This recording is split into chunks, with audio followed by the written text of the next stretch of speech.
We're having a look at inflation, quite often referred to as the CPI index. So inflation is the increase in price of a general basket of goods and services over a 1 year period. So last year, a loaf of bread might have cost you $3.50. This year, it might cost you $3.60. So that price has only gone up due to inflation. Let's have a look at an example here. Casey deposited $50,000 into a fixed term account for 5 years with an interest rate of 5.7% compounded quarterly.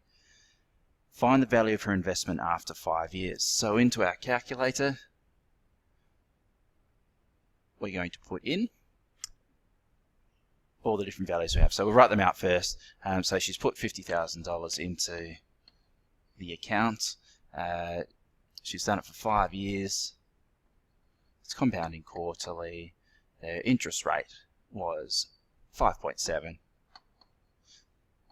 Hasn't got any payments. Future values we're going to find, and PY and CY are both 12. So let's calculate that one.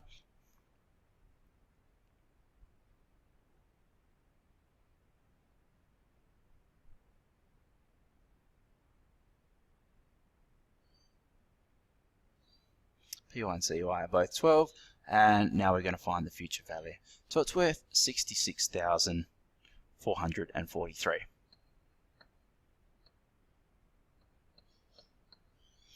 Calculate the value, so this is part B, with the $50,000 indexed for inflation.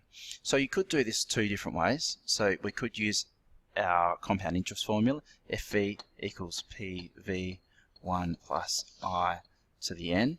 So our N would be the 5 years, I would be the 2.3%, and the present value is the $50,000. The other way we might do it is say that inflation happens once a year, so 5 times 1. The interest rate was 2.3%.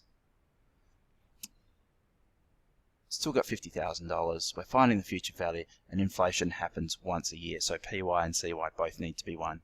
If we solve for FV now, it would be 56,000.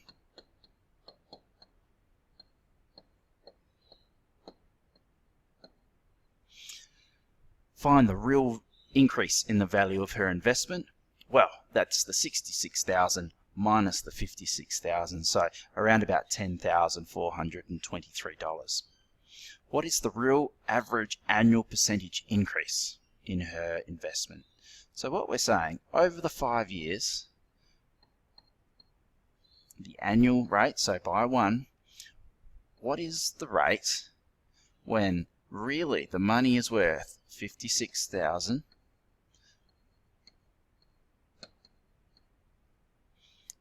not having any payments? We know in the future that it's going to be worth 66,443, and PY and CY, because it's an annual rate, both 1. So this is what it's worth in the future. Sorry, this is what it's worth. This is what it's going to be worth in the future. What is the actual rate of increase? So we come back out of this. I'm going to put in my present value first, putting in the 56,020. And I know in future it's worth 66,443. So what is the real annual rate of increase? So solving for I is equal to 3.47%, not the 5.7% that she thinks she's getting. Hasn't factored in the rate of inflation. Have a go and good luck.